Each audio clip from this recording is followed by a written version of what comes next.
Hello, this is Sean Bishop, and this is a rather late What's New in June 2024. So maybe it's June, July. We'll keep it like that. I'll throw an extra instrument or something. I'm not drinking coffee, drinking some water. I've already had a couple of coffees today, so I don't need another coffee. But like I said, very few people watch this, so it doesn't really matter what I say. Okay, let's jump straight into some bows. I've got the most beautiful Voirin. So that's F.N. Voirin of Paris. He was one of the great bow makers of the late 19th century, well, mid-19th century, sort of the 1850s onwards. So he worked for Vuin. He trained in Mirecourt, of course, like every bloomin' great French bow maker. And then he went and worked for Jean-Baptiste Vuin. And I think he rose to be the head of the workshop, actually, the bow department. And this is a bow that was made for J.B. Vuin. So it's stamped Vuin. Let's have a quick look here. Vuin, yes, there it is. Very nice bow. And it has what we call the Vuin seating. So when you look at the bow, and you can look on my website, you'll see that it has the bow is sort of stuck really well into the frog in a sort of a well-like area. And bow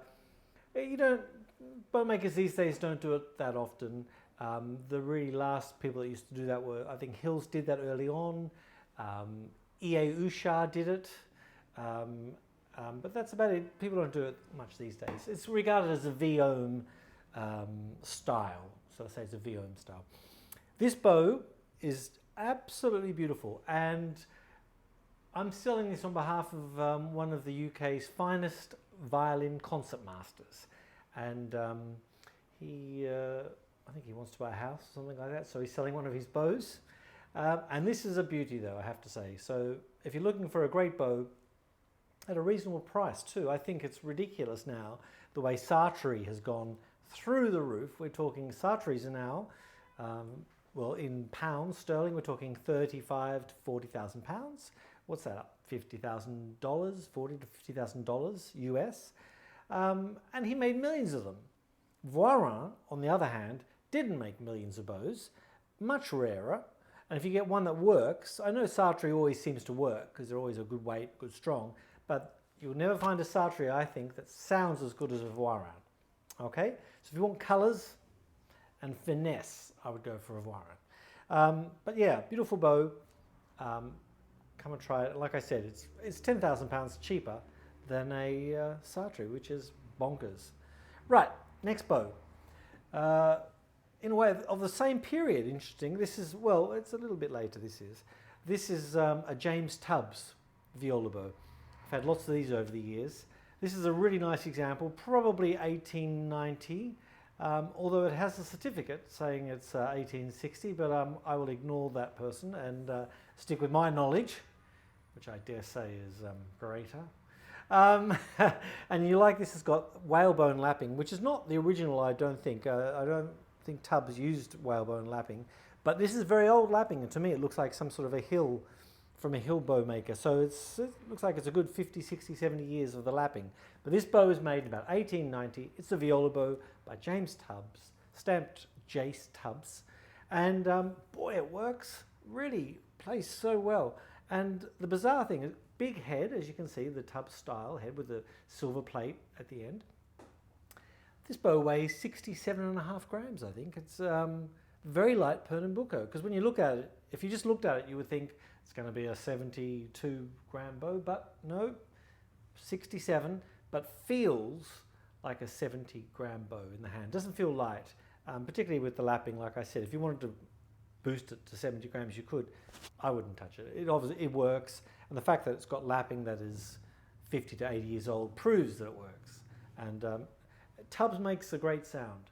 Very few French bows, you have to pay a lot more to get the special colours that Tubbs makes in a French bow.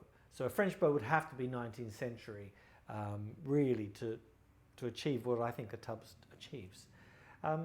Okay, whereas a Tubbs bow price is much cheaper for some strange reason.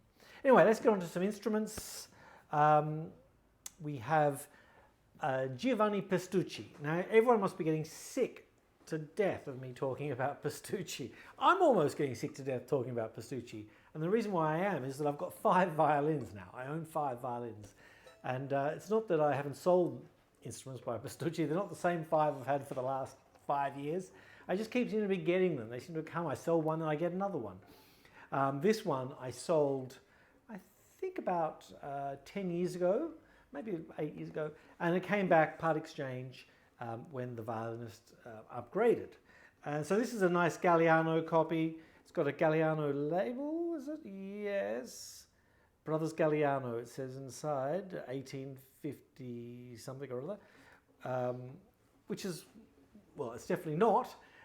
For starters, I think the brothers really, they well and truly finished by then, I think. The Galliano family, just as a little aside, they all started great, you know, Alessandro, Niccolo, Gennaro, Joseph, Raphael, Antonio, they're everywhere. But as the family got closer to the 19th century, mid-19th century, their making got worse, and they ended up selling tickets in the theatre. So violin making just died out with them. So there you go, that's a little aside. But this is a beautiful violin, like I said, Galliano copy, typical Galliano type scroll, sounds great. Let's have a quick play. I really should have tuned up, I didn't even think I was going to play it.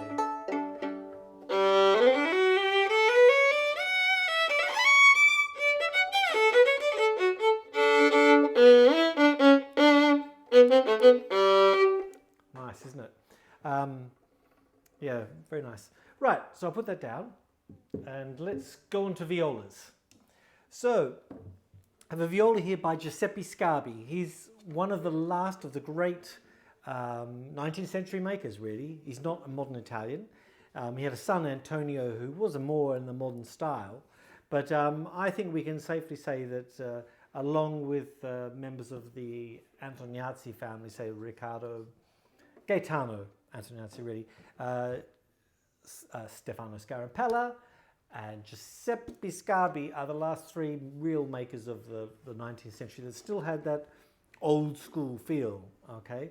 And this is one of those. Originally, this viola had a Cerruti label, I think it was, and I bought it as unknown viola, but then I soon realized it's got to be Giuseppe Sgarbi. And that's what it is. And so actually I played on this myself for the last year or two when I took up viola again after 20 years not playing. You see, I am rambling on, aren't I? And I just played it as it was, and I really enjoyed it. And I thought, well, you know, maybe I'll just switch my violas around. So I got my assistant to reset it, a new bridge and post, and he's done a fantastic job. And now this viola is out of this world. So if you're looking for a viola, this is 40.8 centimeters, 16 and a dash. And I tell you, it sounds fantastic. I'm, you know, in love with this viola. Let's have a play.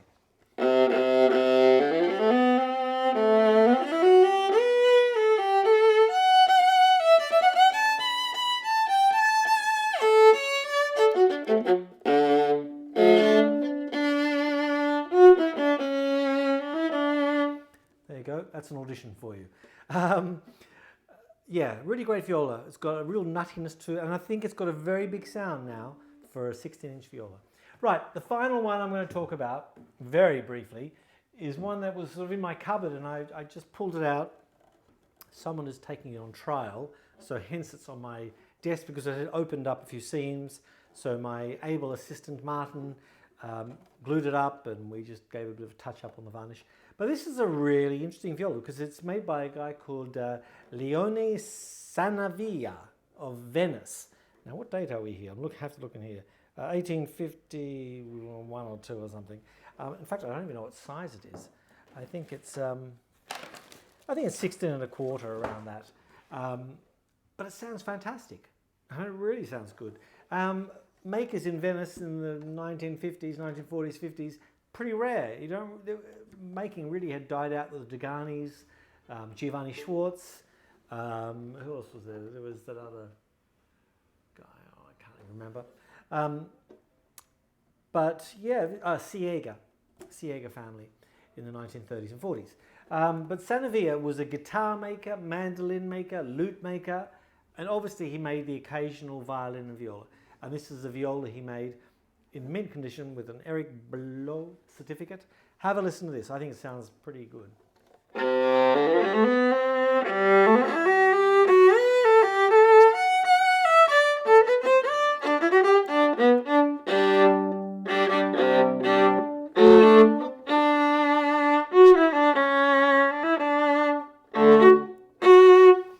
That's the Stamets Viola Concerto, first couple of bars. First bar, really, that everyone does for auditions. And I'm certainly not doing one of those ever again. Okay, so that's me. That's 2 violas, a violin and 2 bows for June 2024. And I will see you next time. Ciao.